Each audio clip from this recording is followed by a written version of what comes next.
बिस्मिल्लाहिर्रहमानिर्रहीम अस्सलाम वालेकुम। ऑफ द स्क्रीन में खुशामदीद। सामने कराम, नबी अकरम सल्लल्लाहु अलैहि वसल्लम की शान अक़दस में भारतीय जनता पार्टी के तर्जुमानों की तरफ से जो गुस्ताखी की गई, उसके बाद जिस तरह मुस्लिम ममालिक ने अपना एहतजाज रिकॉर्ड करवाया, भारत को उसके घुटनों पर ला खड़ा किया, वो तो दुनिया भर के ममालिक के लिए एक पैगाम बन गया है। लेकिन गुज़श्ता रात एक ऐसे मुल्क की तरफ से ऐसा बयान सामने आया है जिसने नरेंद्र मोदी सरकार के पैरों के नीचे से जमीन खिसका कर रख दी है। ये वो मुल्क है जिसकी तनकीद पर भारतीयों को अरब ममालिक से भी ज्यादा तकलीफ हो रही है, और उसकी एक खास वजह भी है। बात हो रही है हमारे पड़ोसी मुल्क और देरीना दोस्त चाइना की। ये वो मुल्क है जिसके खिलाफ भारत का मीडिया आए रोज ये प्रोपेगेंडा करता नजर आता है कि उइगर मुसलमानों पर बेइंतहा मुजालिम किए जा रहे हैं, जबकि चाइना हमेशा इसकी तरदीद करता है। और अब चाइना में तो डेमोक्रेसी ऐसी है कि हकायक खुलकर सामने भी नहीं आते, और जो तस्वीर सामने आती हैं चाइना उसकी ये कहकर तरदीद करता है कि ये हमारे मुल्क की तस्वीर नहीं है। और चाइना के वजीर खारजा ने गुज़श्ता रात एक मीडिया टॉक के दौरान इस बारे में खुलकर बात की और नरेंद्र मोदी सरकार को आईना दिखाते नजर आए। चाइना के वजीर खारजा के मुताबिक नरेंद्र मोदी सरकार ने बड़े गलत तरीके से इस सारे मामले को हैंडल किया है। मुसलमानों के साथ जिस तरह जुल्म और सितम भारत में हो रहा है वो किसी भी तौर पर काबिल कबूल नहीं है, और इस मामले में हमारे वही जज्बात हैं जो कि दुनिया भर के मुस्लिम ममालिक के जज्बात हैं। एक सहाफी ने उनसे ये सवाल पूछा था कि भारत में मुसलमानों के आखिरी नबी के बारे में जो गुस्ताखाना बयान सामने आया है और उसके खिलाफ जिस तरह मुस्लिम ममालिक एहतजाज करते दिखाई दे रहे हैं, उस पर चाइना की सरकार क्या राय रखती है। जिस पर चाइना वज़ीर खारजा ने मुफस्सल जवाब देते हुए बताया कि मोदी सरकार को चाहिए था कि वो पहले चंद रोज में ही इस सारे मामले को निपटाकर मुसलमानों के जिनकी दिल आजारी हुई उनसे माफी मांगती और उन लोगों के खिलाफ सख्त कार्रवाई की जाती। किसी भी तौर पर दुनिया की किसी भी मजहबी शख्सियत के खिलाफ होने वाली बात पर चाइना भी अपने उसी तरह गमो गुस्से का इजहार करेगा जिस तरह उस मजहब के पैरोकार करते हैं। अब ये सारा मामला जब सामने आया है तो भारतीयों की चीखें तो सातवें आसमान तक बुलंद होती ही नजर आ रही हैं, और वो ये कहते नजर आ रहे हैं कि चाइना जैसा मुल्क भी अब हमें नरेंद्र मोदी सरकार की पॉलिसियों की वजह से ताने देता नजर आ रहा है, हमें मजहबी रवादारी का सबक सिखाता दिखाई दे रहा है। मोदी को किस तरह भारतीय सहाफी जलील कर रहे हैं, आइए आपको उन्हीं की जुबानी सुनाते हैं। मगर वीडियो पर आगे बढ़ने से पहले आपसे गुजारिश है कि हमारे इस चैनल को जरूर सब्सक्राइब कीजिएगा और कमेंट सेक्शन में अपनी कीमती राय का इजहार भी जरूर कीजिएगा।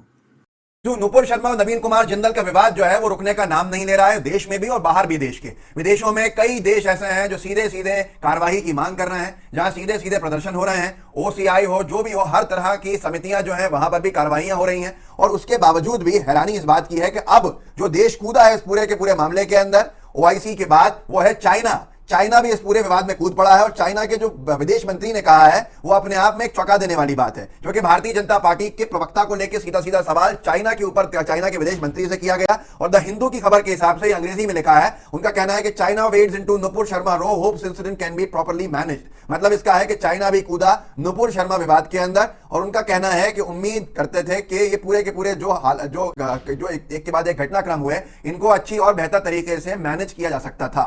मैं हिंदी के एक अखबार प्रभात खबर को सुना देता हूं आपको। उनका क्या लिखना है, नुपुर शर्मा रो, पैगंबर मोहम्मद साहब पर विवादित टिप्पणी के विवाद में अब चीन भी कूदा। और चीन ने क्या कहा है वो आपको खुद अपने आप में हैरान करेगा कि कितने हमारे दुश्मनों को मौका दे दिया बीजेपी सरकार की सही समय पर सही कार्रवाई नहीं करने की वजह ने, कि हमारे खिलाफ अब चाइना भी बोल रहा है, और चाइना हमें ज्ञान दे रहा है कि हमें किस तरह से पूरे घटनाक्रम को मैनेज बेहतर तरीके से करना चाहिए था। अब एक एक करके इससे पहले रूस कह चुका है, चाइना इस विवाद में कूद पड़ा है, लेकिन अभी भी नुपुर शर्मा और नवीन कुमार जिंदल के ऊपर कोई गिरफ्तारी के संकट के बादल जो है वो नहीं छा रहे हैं। खैर, मैं आगे बताता हूं जो लिखा गया है इसके अंदर कि जो पैगंबर मोहम्मद साहब के बारे में आपत्तिजनक टिप्पणी की गई थी, अब उस विवाद में चीन भी कूद गया है।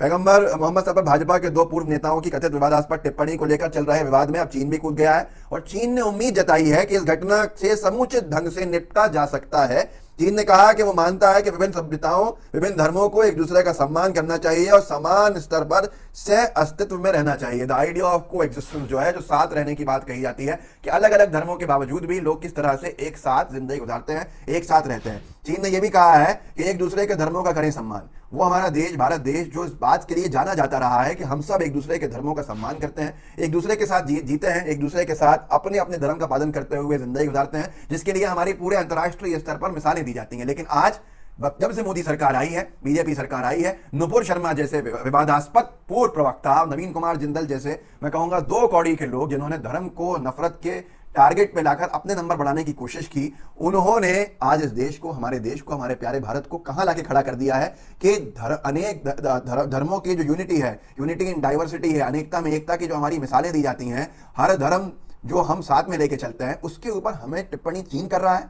चीन हमको सिखा रहा है कि हम क्या करेंगे। ये दिन भी आज मोदी सरकार ने हमें दिखा दिया। चीन ने कहा एक दूसरों के धर्मों का करे सम्मान। उन्होंने कहा कि अहंकार और पूर्वाग्रह को त्यागना महत्वपूर्ण है और सभी को एक दूसरे के धर्मों का सम्मान करना चाहिए। गौरतलब है कि पैगंबर मोहम्मद साहब पर कथित टिप्पणी करने के लिए भाजपा ने 5 जून को अपनी राष्ट्रीय प्रवक्ता नुपुर शर्मा को निलंबित कर दिया था और अपनी दिल्ली इकाई के मीडिया प्रमुख नवीन कुमार जिंदल को निष्कासित कर दिया था। लेकिन उसके बावजूद भी गिरफ्तारी की मांग जो है, उसकी वजह से जगह जगह प्रदर्शन हो रहे हैं। और जगह जगह जो प्रदर्शन हो रहे हैं, अगर संगी नफरतबाजों को ये लगता है कि उनको हिंसक बनाने के उनकी सारी जो साजिशें हैं ये अंतर्राष्ट्रीय स्तर पर समझ में नहीं आती हैं, तो ये व्हाट्सएप का दौर है, ये सोशल मीडिया का दौर है। हर देश में ये देखा जा रहा है कि हम किस तरह से लोकतांत्रिक हमारे प्रदर्शनों को सरकार के संरक्षण में काम करने वाले लोग, जो सरकार के सत्ताधारी दल की समर्थक हैं, हार्डकोर कट्टर समर्थक हैं, वो उनको हिंसक बनाते हैं और गोदी मीडिया उसको एक तरफा दिखाती है और पुलिस एक तरफा कार्रवाई करती है। ये अंतर्राष्ट्रीय स्तर पर सब कुछ देखा जा रहा है। और ये सब कुछ देखने के बाद आप आज देखिए कि अभी तक तो खाड़ी के देश इस विवाद में कूद रहे थे और कह रहे थे कि पैगंबर साहब पर अभद्र टिप्पणी करने वाले दोनों बीजेपी के नेताओं को गिरफ्तार किया जाए, या मलेशिया, इंडोनेशिया कूद रहे थे। इसी तरह से जो ओआईसी के देश हैं, 57 देश हैं, उनकी तरफ से मांग उठ रही थी, सऊदी अरेबिया की तरफ से मांग उठ रही थी, ईरान की तरफ से मांग उठ रही थी। ऐसे ही जॉर्डन हो, Indonesia, Malaysia, south east, middle east, खाड़ी के देशों के अलावा नॉर्थ अमेरिका के देश जो मुस्लिम देश हैं अभी तक ये थे। इसके बाद रूस ने बोला और रूस के बाद चाइना ने बोला है। ये अंतर्राष्ट्रीय स्तर पर हमें कितना नुकसान पहुंचा रहा है ये हम सब के सामने है।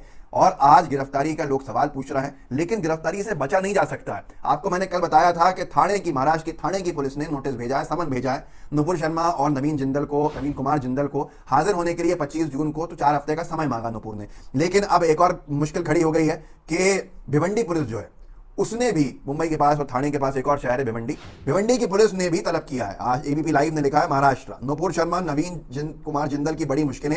अब भिवंडी पुलिस ने किया तलब, जाने अब तक कहां कहां से भेजा गया है समन। इन्होंने 15 जून को ही बुलाया है कि आप 25 जून बंबई और थाने ने बुलाया है कि पुलिस ने, नुपुर ने 5-4 हफ्ते का टाइम मांगा, लेकिन उससे 10 दिन पहले ही जो पुलिस है भिवंडी की, उसने 15 जून को आने को कहा है कि आप आइए, भिवंडी में आइए, अपने बयान दर्ज कराइए, आपके खिलाफ यहाँ एफआईआर है। एफआईआर हैदराबाद में भी है। एक एक करके इतनी जगह की एफआईआर स्क्वैशमेंट कहाँ कराएंगे ये एक बड़ा विषय है, लेकिन कहीं की भी पुलिस कभी भी इनको गिरफ्तार कर सकती है, ये अपने आप में ये भी जानते हैं अच्छे से।